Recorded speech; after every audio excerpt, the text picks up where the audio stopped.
big trending topic here that's going on. There was actually a 6-year-old who shot their teacher. Did you hear about that? Mm-mm. Yeah, yeah. You know, I heard it, but I haven't really delved into the story.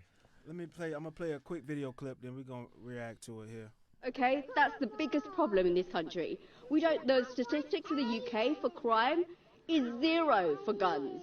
Why is it so bad? Why is there a 7-year-old with a bloody gun? Come on, think about it. Let's do something. We've got a new governor now. Let's do something. Let's change it. You've got a beautiful country. You've got beautiful people. But what's the problem? Guns. How does a 7-year-old have a gun?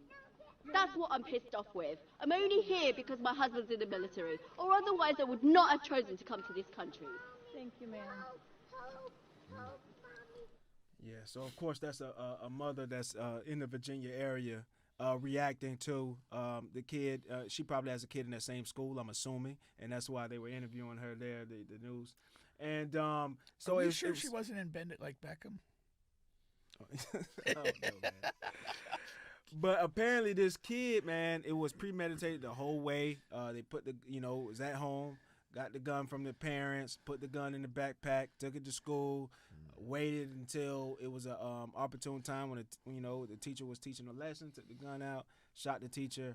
And now they're looking at charging the mom. As they should. Right. But when you say it's premeditated, like the mom gave the kid the gun, or the kid stole the gun from mom? Yeah, the kid, stole the gun. Okay. From the house. Yeah.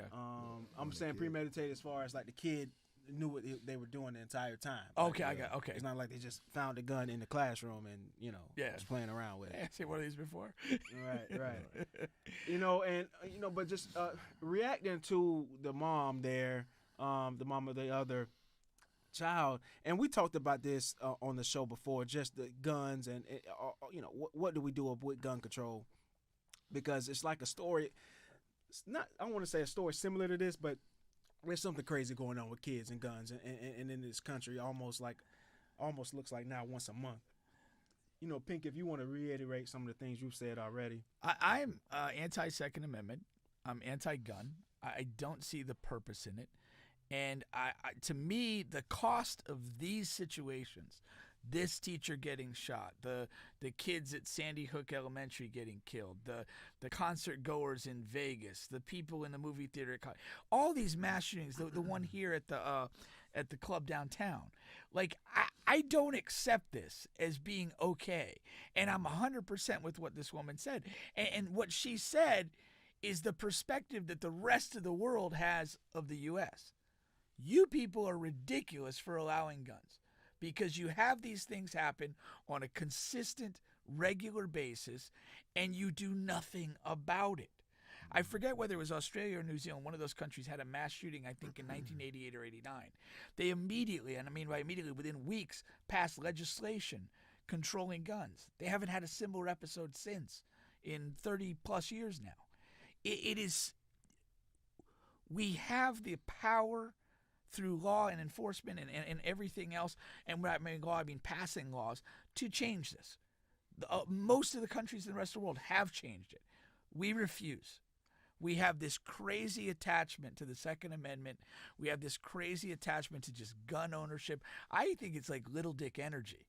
And that, dudes feel like they're empowered with the guns, and that it gives them just a false vibe of machismo. And I don't buy into it. And when we see this stuff happen, everyone does the thoughts and prayers stuff and arranges for a funeral, and it's going to happen again in a couple weeks. This, I mean, to be perfectly honest with you, I don't bat an eye at this anymore. It's tragic, it's unfortunate, but until you change the laws, it's going to continue to happen. So, unless you're serious about changing it, don't bother me with it. Yeah, I agree. But I also say this is like, I don't see anybody putting the guns up unless everybody puts the guns up. That's the thing. You understand what I'm saying? Like, Yeah. it's not going to be one person with one hand over another person. Like, if I put mine up, you got to put yours up. Mm-hmm. Yeah. We all put them down. All right, we all put them down. Yeah. Go with these.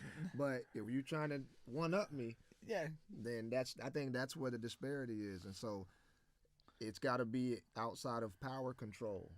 And I don't know how you get that in America. We don't. We haven't been able to figure it out because we're so attached to that, be my own person. If you got this, I'm doing that. Yeah. It's a different mentality. Yeah.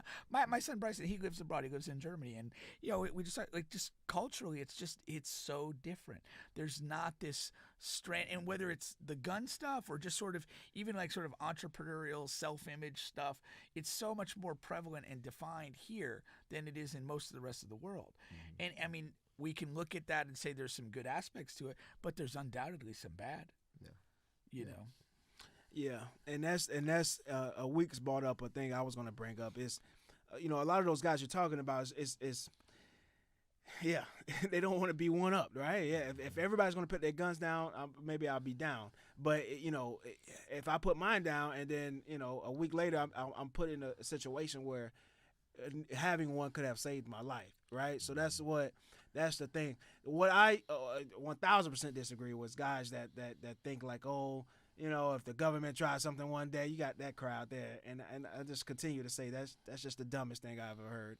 Because if a government official wants to kill you, you're dead. All right, there's no amount of ammo guns you can have in your home that that's going to stop that, right? So I just think that's dumb.